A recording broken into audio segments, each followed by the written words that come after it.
Le tour du logiciel libre a fait étape à Montpellier ce jeudi 14 novembre. L'occasion de rencontrer Pascal Fedel de l'Adulact Coopérative, Julien Faury de l'Inagora et Jean-François Mangin, le DSI du Conseil régional Languedoc-Roussillon, qui a fait une migration de l'outil bureautique Microsoft vers la suite LibreOffice. Nous commençons donc avec Pascal Fedel.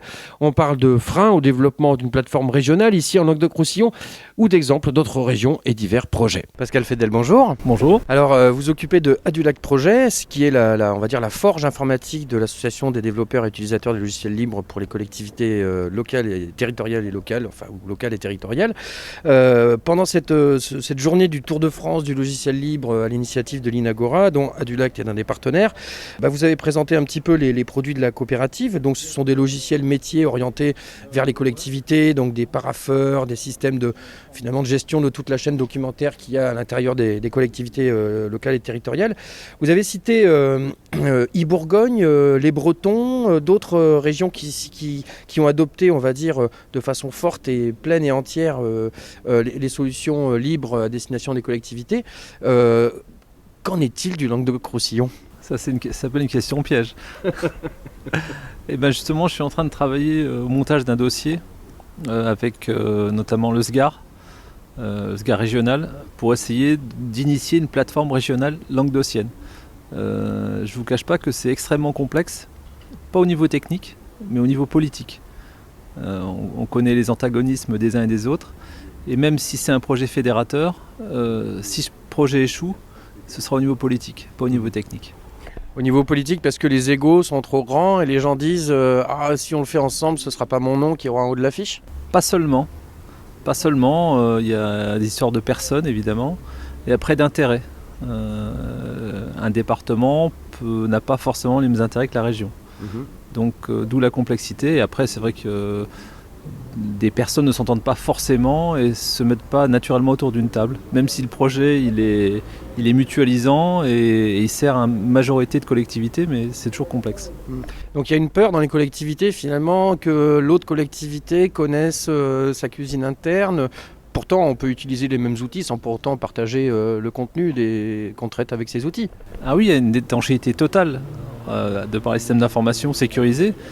Mais je crois que c'est plutôt une question de financement et après de retour d'image. C'est-à-dire que si on met la région, les 4 départements ou les 5 départements autour de la table, qui va financer, à quelle hauteur et quel retour d'image pour chacun. Et c'est là où on n'a pas la bonne clé, ou les bonnes clés. Le retour d'image pour des outils tellement pointus, tellement précis, tellement métiers, ça consiste en quoi ? Non, le retour d'image, je parle maintenant pour la région et leurs dirigeants élus. C'est ça le retour d'image. Après, la technique, c'est plus un problème. Ces plateformes-là fonctionnent, on l'a démontré dans plusieurs endroits, donc c'est plus le souci. Oui, il y a de l'espoir quand même ? Un espoir limité. Mais on y travaille et le temps presse. Puisqu'il y a une réforme importante dont j'ai parlé ce matin, la réforme de la transmission des bordereaux de paiement et de dépenses au Trésor. Et cette réforme se met en place le 1er janvier 2015. Donc là, si on veut faire quelque chose pour les collectivités languedociennes, donc ce qui représente globalement 1400 collectivités, faire en sorte que la plateforme soit opérationnelle au mois de juin 2014, c'est la bonne échéance. Si on vient après, on a perdu l'essentiel de la bataille. Donc ça veut dire qu'il y a des régions où politiquement on a eu je sais pas, une illumination, ou en tout cas l'éclairage de gens compétents qui ont fait comprendre aux politiques c'est vers cela qu'il faut aller. Puis il y a d'autres régions où le politique n'est pas tellement convaincu et du coup où c'est ça le problème majeur. En partie. Si on prend les exemples de Bourgogne et de Bretagne, rappelons l'historique, la plateforme Bourgogne a été initiée par l'État elle-même. À l'époque, l'ADAE a dit mutualisons à l'échelle régionale ce qui est la bonne échelle. Donc l'État s'est mouillé, a mis autour de la table donc, la région, les départements. Venant de l'État, c'est plus simple. Et donc le projet a abouti, ça fonctionne très bien et tout le monde est satisfait. Au niveau mégalis, c'est la région Bretagne qui a initié l'ensemble du projet, a monté un syndicat mixte et a mis autour de la table les 4 départements. Mais il se trouve que les bords politiques étaient les mêmes. Ça aide. Et donc ça aboutit là aussi à un projet qui fonctionne très bien et qui satisfait les usagers. Mais à ce que j'ai cru comprendre, inéluctablement, les gens vont devoir se poser les bonnes questions et évidemment trouver les bonnes réponses. Donc finalement, c'est reculer pour mieux sauter, pour ceux qui reculent encore. Oui, je pense que c'est une erreur de ne pas aller vers ce genre de plateforme. Et après, je pense qu'il y aura des regrets si cette plateforme ne se monte pas. Et d'ailleurs, c'est même étonnant que ce soit l'initiative d'une association et d'une coopérative languedocienne et pas de la région. C'est peut-être un premier regret.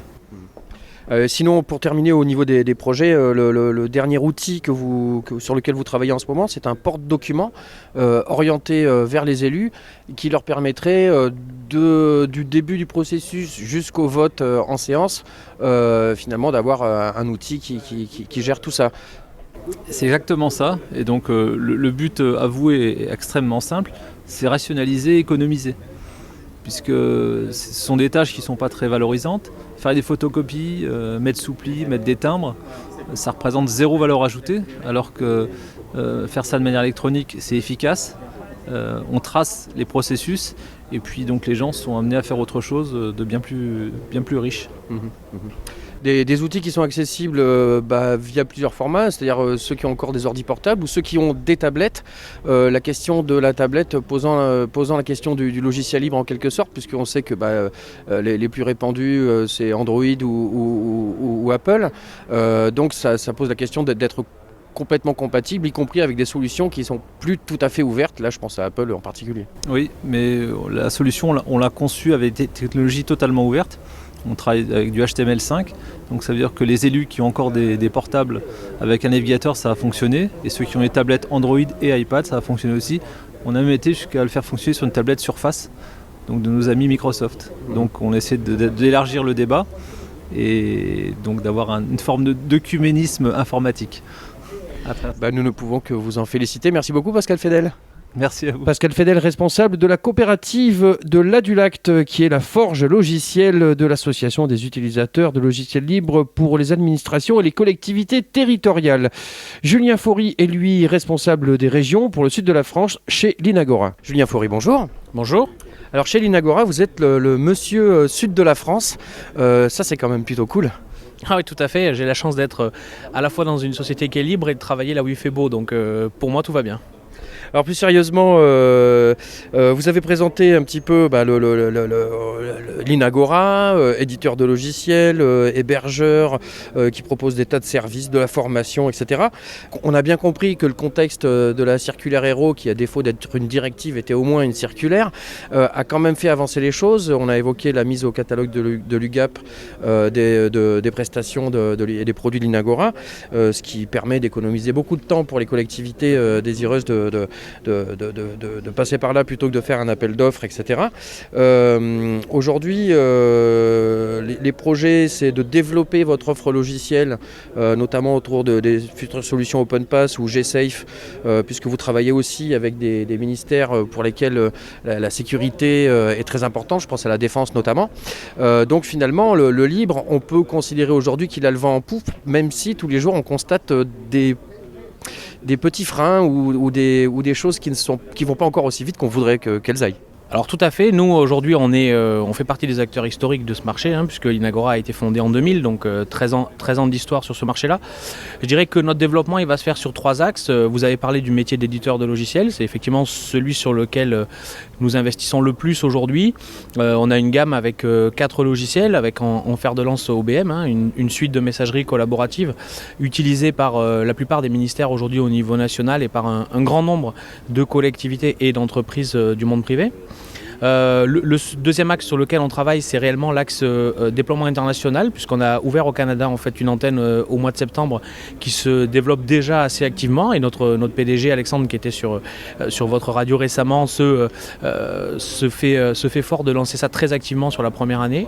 Et puis le troisième axe, c'est vraiment le déploiement au niveau national du logiciel libre, comme on le fait depuis 12 ans, continuer à être les évangélisateurs de ce marché-là. C'est vrai que l'UGAP et ce référencement-là nous aide énormément auprès des collectivités locales et territoriales. Et puis, quoi que vous en disiez, nous on sent vraiment l'émergence et l'effervescence de ça. La circulaire Hérault a aidé, on va encore en voir pas mal de conséquences au niveau ministériel dans les mois qui viennent. Mais aujourd'hui, ça retombe aussi dans les différentes entités qui ont des relations avec l'État, les conseils régionaux, les organismes de sécurité sociale et les choses comme ça. Donc pour nous, le moment, il est vraiment très dynamique. Et puis, vous le savez, c'est un monde de passionnés, et il y a beaucoup de passionnés, donc ça avance, pour nous, ça avance plutôt vite, donc on est très contents. Oui, c'est vrai que les choses avancent, même si on a pu assister cette année à des espèces de valses hésitations, j'avance, je recule, que ce soit pour la loi de modernisation de l'école où on a plutôt reculé, ou sur les universités et la recherche où on a plutôt avancé, que ce soit avec la gendarmerie où on avance, j'ai envie de dire carrément, puisque la présentation qui a été faite à Lisbonne en septembre de la personne en charge auprès de la gendarmerie était quand même assez édifiante, mais pourtant dans ce même ministère on recule un petit peu avec la proposition Open Bar de Microsoft, donc on est vraiment en ce moment, on a l'impression, à un moment charnière où ceux qui se battent pour rester dans les anciens modèles se battent plus fort que jamais. Et puis ceux qui suivent l'élan naturel du progrès ont encore besoin de faire beaucoup de pédagogie auprès des gens pour leur faire comprendre. Oui, alors là on touche quand même à des sujets très politiques, donc sur lesquels il faut à la fois être prudent et puis bien maîtriser tous les enjeux, ce qui n'est pas forcément mon cas. Mais je dirais que la circulaire Hérault est quand même une circulaire qui a été émise par le Premier ministre. C'est pas c'est pas anonyme, c'est pas une circulaire qui n'aurait pas de sens. Elle a été préparée par la mandature précédente aussi. C'est un groupe de travail interministériel qui l'a préparée. C'est pas un DSI d'un ministère qui l'a imposé. Donc voilà, il y a des ministères qui font leur choix en respectant cette circulaire très efficacement, d'autres peut-être qui hésitent encore un peu, mais elle est quand même assez directive, donc je pense que ça va vraiment dans le bon sens, et les petites hésitations politiques qu'on peut voir ou qu'on peut croiser de ci, de là, pour moi, font partie de l'histoire et feront partie de l'histoire très bientôt. Ainsi que la propriété intellectuelle, le terme que vous avez utilisé dans cette présentation. Alors évidemment, vous êtes forcément confronté à ces questions de propriété intellectuelle parce que j'imagine qu'il y a des collectivités qui ont déposé un truc sur leur logo ou que sais-je, ou cette question-là se pose, même si, selon Richard Stallman ou Albert Jacquer qui nous a quittés, c'est un non-sens sémantique que ce terme de propriété intellectuelle. Malgré tout, vous-même, j'imagine que l'Inagora, vous êtes obligé tout le temps de discuter avec des gens pour qui ça a encore du sens, sans pour autant devenir schizophrène. Alors c'est un sujet qui nous fait passer beaucoup de réunions assez rigolotes. Non, la propriété intellectuelle, c'est quelque chose qui se doit d'être quand même respecté. Quand quelqu'un fabrique quelque chose, même s'il le met à disposition d'autrui, les licences libres protègent cette propriété en tout cas. Pour autant, ça ne veut pas dire que derrière il y ait un brevet et une possibilité de non-utilisation. Donc nous, on est fervents, et je l'ai dit à plusieurs reprises, défenseurs du logiciel libre de droit, libre d'usage, libre de modification et libre de commercialisation, et gratuit associé à ça. Donc ça, c'est vraiment nos convictions, donc on travaille énormément là-dessus, et on accompagne beaucoup de clients dans leur démarche, notamment quand ils veulent eux-mêmes publier un logiciel libre, les aider à bien choisir le format de licence qu'ils doivent utiliser. Donc c'est des sujets qu'on maîtrise bien, la propriété intellectuelle. Pour autant, il ne faut pas faire de polémique au-delà de ce qui est raisonnable. Quand une personne fait un travail dans le cadre de son monde privé, c'est normal que ça lui appartienne en partie. Après, quand c'est dans son entreprise, ça appartient à son entreprise. On est dans des choses qui sont assez simples finalement. Alors à ce titre, parmi les services que vous offrez, que vous proposez, vous avez une transparence assez totale quant au reversement du code à la communauté. Et ça, c'est un truc sur lequel vous êtes à cheval. On est très à cheval, on a même été précurseur dessus, puisque c'est depuis l'histoire de l'Inagora que ça a toujours été comme ça. Nous, dans nos contrats standards, le reversement est inscrit. Il arrive que il est même documenté, il y a même un report qui est fait sur reversement. Ah oui, tout à fait. En fait, on inscrit, quand on fait un contrat avec un client, la volonté de l'Inagora de reverser ce qu'on aura produit pour ce client à la communauté. Pour peu, bien sûr, que ça ait du sens. Pour peu, bien sûr, qu'on ne touche pas à du confidentiel défense ou à un métier vraiment très spécifique qui n'intéresserait personne. Donc c'est vraiment dans notre ADN et dans notre état d'esprit de travailler comme ça, parce que c'est comme ça qu'on grandit, c'est comme ça que grandissent les logiciels qu'on utilise, et on pourrait citer des tas d'exemples aujourd'hui, de GLPI au logiciel de l'Adulact ou autres, qui sont nés comme ça parce que des gens ont accepté de payer en partie du code qui ensuite a été libéré en open source. Donc oui, on est très fervent de ce reversement aux communautés. Ouais. Pour terminer, sur la dimension internationale, le contexte favorable qu'on connaît en France et plus généralement en Europe où le brevet logiciel n'a pas cours, rappelons-le, quoi qu'en dise l'Office européen des brevets qui ne répond qu'à lui-même et qui ne se justifie que par lui-même, est-ce que ça peut présumer d'un fort développement de l'Agora international dans les pays francophones et même au-delà. Écoutez, si on prend ne serait-ce que l'exemple du Canada et du Québec qui viennent de se doter côté Québec d'un monsieur open source qui en fait nous ouvre aujourd'hui grand les portes pour nous déployer là-bas, je crois effectivement que ça augure d'un développement assez important dans les prochaines années. Maintenant, on sait tous que le premier marché de l'open source, c'est le marché américain, qui n'est pas exactement basé sur les modèles libres et gratuits dont on vient de parler. Donc ça fait partie des pistes de réflexion pour l'Inagora que je ne révélerai pas aujourd'hui parce que même moi j'en fais pas forcément partie. Mais voilà, oui, ça augure d'un bon développement, d'autant qu'il y a une prise de conscience, on le voit déjà dans le monde francophone et aussi ailleurs, que c'est vraiment intéressant d'utiliser ces logiciels libres dans les collectivités. Julien Faury, merci beaucoup d'avoir répondu à nos questions. Merci à vous. Julien Faury, responsable des régions pour le sud de la France chez l'Inagora, rencontré donc lors de ce tour du logiciel libre qui faisait étape à Montpellier ce jeudi 14 novembre. Un petit peu de musique avec un deuxième extrait de l'album Maktoub de Electro Tango et c'est Luna Porcalo que nous écoutons à présent, une musique sous licence Creative Commons by SA 3.0.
Buenos Aires, mi ciudad, luna por Cachaupa, eclipse de luces en tus calles, nada igual.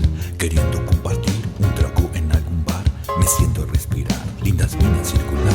Bohemia, tango, Fernet sobre un mango, el alcohol me despeja, ya me estoy embriagando. Escuchando a Gardel, a mi lado puedo ver habano en la boca, la cara del Che. Esta epopeya que tenemos delante la van a escribir las masas hambrientas de indios, de campesinos sin tierras, de obreros explotados. La van a escribir las masas progresistas, los intelectuales honestos y brillantes que tanto abundan en nuestras sufridas tierras de América Latina.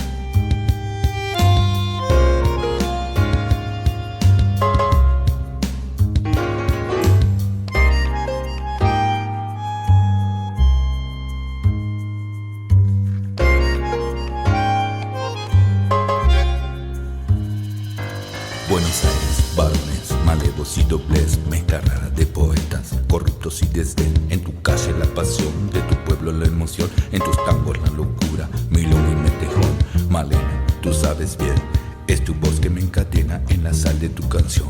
Mi amor, tus labios apretados, barrio y callejón, tus venas tienen sangre de un triste bandoneón.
Luna Porcalo, extrait de l'album Maktoub de l'artiste Santiago Louvet, un artiste argentin. Toujours dans le cadre de ce tour du logiciel libre qui faisait étape à Montpellier ce jeudi 14 novembre, c'est le directeur de la direction des systèmes d'information du Conseil régional du Languedoc-Roussillon, Jean-François Mangin, qui répond à nos questions. Jean-François Mangin, bonjour. Bonjour. Alors vous êtes le DSI du Conseil régional du Languedoc-Roussillon. Vous avez ce matin exposé bien l'histoire de la migration de la suite bureautique de Microsoft vers LibreOffice. Alors le premier truc que j'ai envie de dire, c'est que contrairement à d'autres régions ou à l'équivalent d'autres régions, c'est une initiative qui est partie de la DSI plus que du cabinet présidentiel. Oui, après, les objectifs étaient quand même partagés. Tout cela avait un sens au niveau de la collectivité, mais également au niveau budgétaire, pour éviter d'avoir à dépendre de politiques tarifaires de gros éditeurs qu'on ne maîtrise pas et qui peuvent nous limiter le budget, ou en tout cas contraindre le budget. C'est des lignes qui ne sont pas maîtrisables. Et le meilleur moyen de les maîtriser est de passer dans le monde du libre et de profiter de ses atouts. Alors une migration, c'est toujours un choix économique aussi, puis un choix technologique, puis un choix de souveraineté, puisqu'on l'a bien vu suite aux récentes révélations ou non-révélations, puisque beaucoup de gens le savaient déjà, des histoires de prismes et de backdoor, c'est-à-dire de portes dérobées dans les logiciels pour informer la NSA de qu'est-ce qu'on fait, comment et quand et avec qui. Donc il y a tout un faisceau, on va dire, de facteurs qui font que, bon an mal an, les collectivités passent petit à petit vers des solutions libres, a fortiori parce que les solutions serveurs dans les collectivités sont déjà sous logiciel libre depuis bien longtemps. Oui, on a déjà toute une infrastructure qui est qui exploite largement des technologies du libre. Maintenant, c'est vrai que on sait très bien que certains éditeurs sont de mèche avec la NSA notamment. On ne maîtrise absolument pas ce qu'ils font. Dans le domaine du libre, tout est nettement plus clair. Et on peut être beaucoup plus rassuré sur ces sujets. Maintenant, notre choix de migration avait été fait bien avant que ce sujet rentre dans l'actualité. Maintenant, ça permet de conforter notre choix. Et au moins, on sait qu'avec notre choix, on n'a sans doute pas ce que vous appelez les backdoors ou quoi que ce soit, qui vont permettre d'exploiter, de faire de plus ou moins de l'espionnage industriel ou de l'écoute sur des documents produits ou quoi que ce soit. En tout cas, on maîtrise le logiciel. Et même si on n'en était pas satisfait, on pourrait le modifier. Avec Microsoft, il est clair que ça serait carrément impossible. Alors, sauf avec le système d'exploitation, puisque pour l'instant, à part dans la théorie, on n'envisage pas de migrer les postes sous Linux au niveau du système d'exploitation, chose que fait la gendarmerie, mais manifestement, c'est plus facile au sein d'un corps de l'armée de prendre des décisions, on va dire, importantes et universelles que dans une collectivité territoriale. Oui, bon, c'est vrai qu'au niveau de la gendarmerie, il y a sans doute un aspect hiérarchique qui permet vraiment d'appliquer certaines évolutions. Bon, maintenant, faire toutes les évolutions en même temps, c'est pas forcément une bonne chose. Là, déjà, on s'est engagé initialement sur une migration de toute l'infrastructure dans les technos du libre et ça fonctionne vraiment très bien. On est en cours de migration de notre suite bureautique, ce qui est déjà un projet assez ambitieux. On ne peut pas tout mener de front. Je ne dis pas qu'on n'ira pas, bien sûr, vers un système d'exploitation des postes de travail dans le domaine du libre. Maintenant, je crois qu'il faut que ce soit le bon moment. Et aujourd'hui, le bon moment ne s'est pas encore présenté. Par contre, le jour où on aura à envisager des migrations sous typiquement Windows 8, qui va nécessiter d'énormes changements ergonomiques, là, ça sera le bon moment pour se dire est-ce qu'on investit sur la conduite du changement vers Windows 8 ou vers le monde du libre. Et là, ça sera l'excellent moment pour se poser la question. Et par contre, moi, la chose que je déplore dans le domaine des systèmes d'exploitation, c'est qu'il y a eu la mauvaise expérience de Vista qui a plombé quand même Microsoft pendant des années. Et le monde du libre n'a pas été suffisamment lucide pour nous sortir un bon système d'exploitation, ce qui aurait pu couper l'herbe sous le pied de Microsoft. Or, pendant toutes ces années de Vista ne s'est pas vendu. Le libre, je ne dis pas n'a rien fait, mais n'a quand même pas mené des actions importantes en la matière. Et finalement, Windows 7 est arrivé. et ça a satisfait tout le monde. Donc c'est dommage que le livre n'ait pas profité de cet échec de Vista pour se positionner. Ça aurait pu être vraiment un bon argument. Maintenant, gageons que ce soit peut-être la mauvaise expérience de Windows 8 qui profite au monde du libre, c'est ce que j'espère, et on peut attendre ces prochaines années pour le vérifier. Le fait que l'Assemblée nationale ait été équipée sous Ubuntu dans ces années-là est peut-être pas étranger au flop vistien, mais on ne va pas digresser là-dessus. Aujourd'hui, c'est 1000 postes qui ont été équipés de la suite LibreOffice au niveau de l'outil bureautique, 576 personnes formées, la formation qui a été un chapitre sur lequel vous êtes revenu plusieurs fois en déplorant le manque de budget. Alors il faut préciser qu'on s'était fait l'écho dans Divergence numérique de la migration du CHU de Tourcoing qui sur un prévisionnel de dépenses qui incluait les licences, etc., pouvait réaliser une économie d'échelle très importante qui permettait d'une part de changer les machines, ce qui n'était pas possible dans le premier projet, mais d'autre part de monter un centre de formation. Et on sait très bien que dans tous les cas de migration, la formation c'est le maître mot, parce que faire changer les habitudes des gens, c'est leur donner les clés des nouveaux outils auxquels il faut qu'ils s'habituent. Et l'habitude des gens, c'est quelque chose contre lequel vous butez tous les jours. C'est vrai qu'on avait identifié que la conduite du changement était fondamentale parce que les gens utilisent au quotidien la bureautique, donc il faut qu'ils puissent l'utiliser, utiliser cet outil à sa pleine valeur. Donc c'est vrai qu'on a été au début limité au niveau budgétaire, ce qui a permis de proposer à tout le monde une journée de formation. Maintenant on espère pouvoir les compléter dans les années qui viennent par des modules particuliers en fonction de l'attente des gens qui doivent utiliser tel ou tel module plus particulièrement. Maintenant il est clair que mieux on est formé, mieux on sait utiliser. Maintenant, on a fait avec les ressources qui étaient disponibles pour que cette migration se fasse dans les conditions qui étaient les meilleures par rapport, je répète, aux ressources que l'on avait à notre disposition. Alors, de la formation, encore souhaitons-vous beaucoup de formation, quelques dérogations quand même pour laisser quelques postes sous la suite bureautique de Microsoft pour les questions pratiques et d'impératifs de production, on va dire. Et puis beaucoup de travail sur les modèles de documents, parce qu'on sait que la bureautique c'est de la mise en page souvent, et souvent les données qui sont un petit peu perdues ou modifiées quand on passe d'un outil à un autre, voire même quand on passe du même outil selon les différentes versions, c'est souvent des petits bugs de mise en page, etc. Et ça a nécessité beaucoup de travail. Beaucoup de travail et surtout le but c'était de capitaliser sur les atouts de LibreOffice, notamment LibreOffice utilise vraiment les styles, les modèles, fonctionnalité aussi proposée par Word mais qui est moins nécessaire sur Word. Donc l'objectif c'était de faire passer le message, d'exploiter pleinement les styles et les modèles. Ça permet deux atouts. Le premier, c'est de ne pas se poser de questions sur la mise en forme, parce que certains pourraient se dire, tiens, j'aime bien quand c'est écrit de telle ou telle manière, mais le but, là, on n'est pas chez soi, on est dans une organisation avec une charte, etc. Donc le principe, c'était d'harmoniser tout ça et de dire aux gens, en gros, ne vous occupez pas de la charte, elle est déjà définie, utilisez les modèles tels qu'ils sont. Et LibreOffice, c'est un des atouts de LibreOffice que de pouvoir vraiment capitaliser là-dessus. C'est-à-dire que les gens qui ont été formés sur LibreOffice, finalement, ont appris à se servir de choses dont ils ne se servaient pas sous la suite de Redmond. Le but, c'était en effet d'utiliser toutes les ressources de cette suite bureautique. C'est vrai qu'il y a certains éléments qui sont plus performants sur LibreOffice que sur la version de Microsoft que l'on avait dans notre collectivité. Donc l'objectif, c'est de l'utiliser pleinement. Maintenant, on sait tous que chacun utilise une infime partie des fonctionnalités.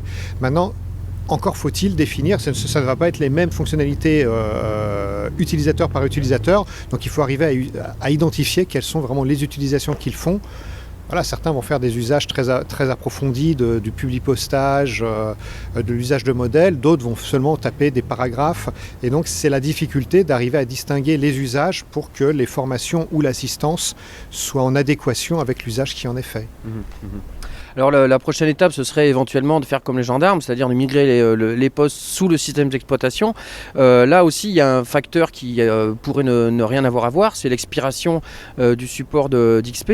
Vous allez quand même continuer à garder les machines sous XP après expiration du support de Microsoft, mais ça va être un autre levier pour que finalement le politique dise « Ah bah oui, il faudrait aller jusqu'au bout de la démarche et changer de système d'exploitation ». Nous, notre politique, c'est vraiment d'essayer de capitaliser sur les outils ou sur le matériel le plus longtemps possible, presque indépendamment des appels d'air que peuvent faire les éditeurs qui eux, ont envie qu'on change en permanence. On estime qu'on a certains postes de travail anciens qui sont encore sous XP. On ne les migrera pas dans une nouvelle version de système d'exploitation.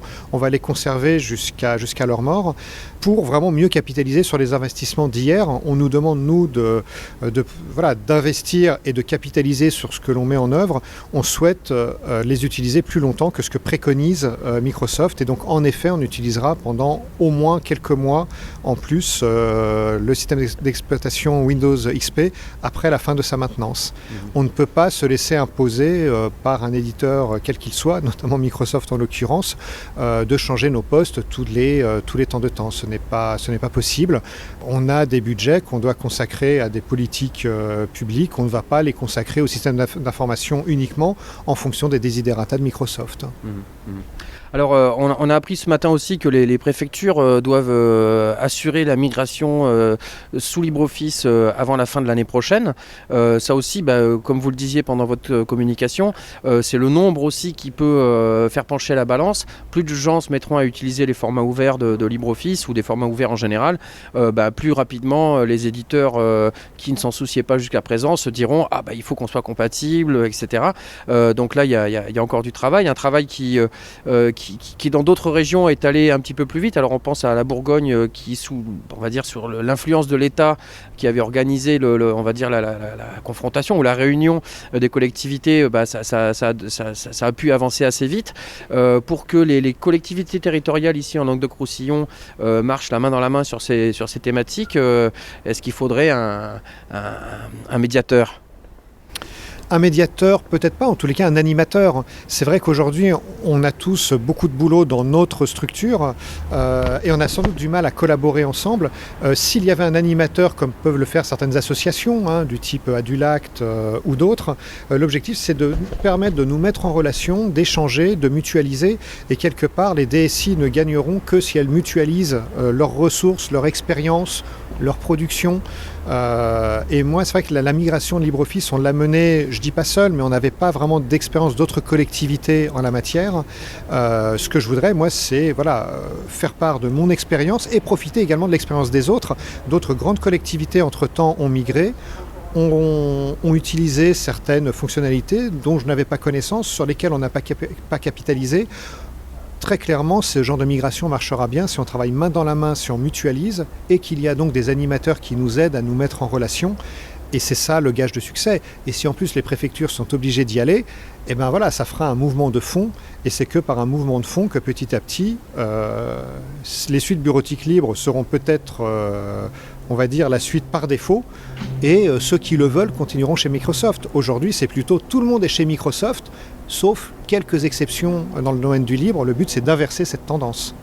Donc la devise framasoftienne convient tout à fait, la route est longue, mais la voie est libre. Tout à fait, on y va, à fond. Jean-François Mangin, merci beaucoup de nous avoir accordé ces quelques minutes. Merci beaucoup. Jean-François Mangin, DSI au Conseil régional Languedoc-Roussillon, rencontré donc lors de ce tour du logiciel libre qui faisait étape à Montpellier ce jeudi 14 novembre 2013 dans les locaux de la Maison du Numérique chez l'association Novae LR. On va se quitter en musique toujours avec un extrait de l'album Maktoub de Electro Tango. C'est Electro Oblivion avec lequel nous allons nous quitter, sans oublier de vous rappeler que c'est sur montpel-libre.org que vous pouvez retrouver tous les rendez-vous que vous donne l'association des libristes montpelliérains autour des cartoparties, des divers ateliers et install-parties. agendadulibre.org pour l'hexagone.be.ch.qc.ca pour les autres pays francophones recensés dans cet agenda. On vous souhaite une excellente semaine et n'oubliez pas de rester libre.